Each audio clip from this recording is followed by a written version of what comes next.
ಇದು ಮನೆ ಹಿತ್ಲ ಕಡೆ ನಾವು ಪ್ಯೂರಿಫೈರ್ದ ಹಾಕ್ಸ್ತಾ ಇದ್ದೀವಿ ವಾಟರ್ದು. ಇದು 2 ಕನೆಕ್ಷನ್ ಕೊಡ್ತಾರೆ.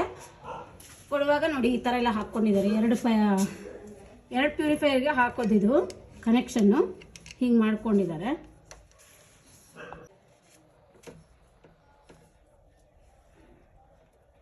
ಉದ್ದೇಶ ಏನು ಅಂತಂದರೆ ಇದರಲ್ಲಿ ವೇಸ್ಟ್ ವಾಟ್ರು ಜಾಸ್ತಿ ಹೋಗ್ತಾ ಇರುತ್ತೆ. ಅದನ್ನು ನಾನು ಅಲ್ಲಿ ಒಂದು ಡ್ರಮ್ ಇಟ್ಕೊಂಡು ಅದರಲ್ಲೆಲ್ಲ ಶೇಖರಣೆ ಮಾಡ್ಕೊಳ್ತೀವಿ. ಆ ನೀರನ್ನೆಲ್ಲ ಇದು ಮಾಡಿಕೊಂಡು ತುಂಬಿಸ್ಕೊಂಡು ಆ ಗಿಡಗಳಿಗೆ ಮತ್ತು ಹಿತ್ತಲು ತೊಳೆಯೋದಕ್ಕೆ, ಬಾತ್ರೂಮ್ ತೊಳೆಯೋದಕ್ಕೆ, ಬೀದಿ ಬಾಗಿಲು ತೊಳೆಯೋದಕ್ಕೆ ಎಲ್ಲದಕ್ಕೂ ಅದನ್ನು ಆ ನೀರನ್ನ ಯೂಸ್ ಮಾಡ್ಕೊಳ್ತೀವಿ. ಆ ನೀರು ವೇಸ್ಟ್ ಆಗೋದಿಲ್ಲ. ಇಲ್ಲೇ 2 ಹಾಕ್ತಾ ಇದ್ದಾರೆ ನೋಡಿ.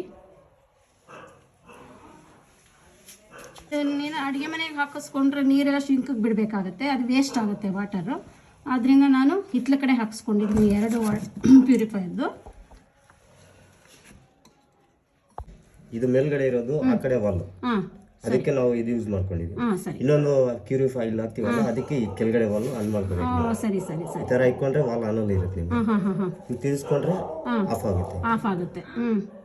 ಕೆಲವರು ಪ್ಲಾಸ್ಟಿಕ್ ಹಾಕ್ತಾರೆ, ಅದು ಈ ತರ ಕಟ್ ಆಗೋದ್ರೆ ಕಷ್ಟ ಆಗುತ್ತೆ ನೋಡಿ. ಆ ಥರ ಕಟ್ಟಾದ್ರೆ ವೇಸ್ಟ್, ಇದು ಕೆಲ್ಸಕ್ಕೆ ಬರಲ್ಲ ಅಂತ. ಇದಾದ್ರೆ ವಾಷರ್ ಏನು ಹೋಗಲ್ಲ, ನಾವು ಕ್ಲೀನ್ ಮಾಡ್ಕೋಬೋದಂತ ಇದು. ಅದಕ್ಕೆ ಈ ತರ ಹಾಕ್ತಾ ಇದ್ದಾರೆ.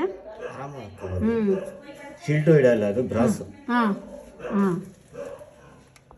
ಆಸಿಡ್ ವಾಶ್ ಮಾಡ್ಕೋಬಹುದು.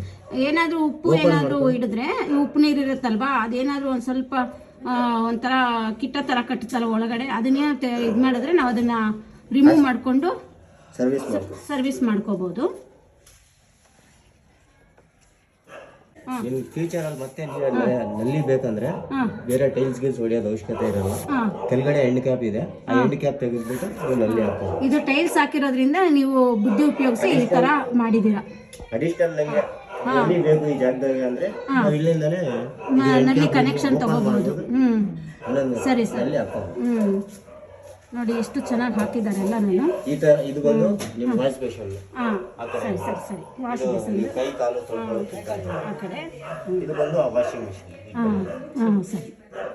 ಇನ್ನೊಂದು ನೋಡಿ ಪ್ಯೂರಿಫೈ ಹಾಕ್ತಾ ಇದ್ದಾರೆ.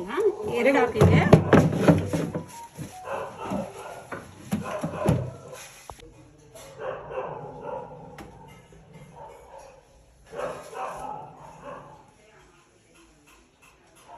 ಕನೆಕ್ಟ್ ಮಾಡ್ತಿದ್ದೀರಾ? ನೀರು ಬರ್ತಾ ಇದೆ. ನೀರು ಬರ್ತಿದ್ಯಾ? ನಾನು ನೀರು ಆನ್ ಮಾಡಿಲ್ಲ, ಅದರಲ್ಲಿರೋ ನೀರು ಬರ್ತಾ ಇದೆ.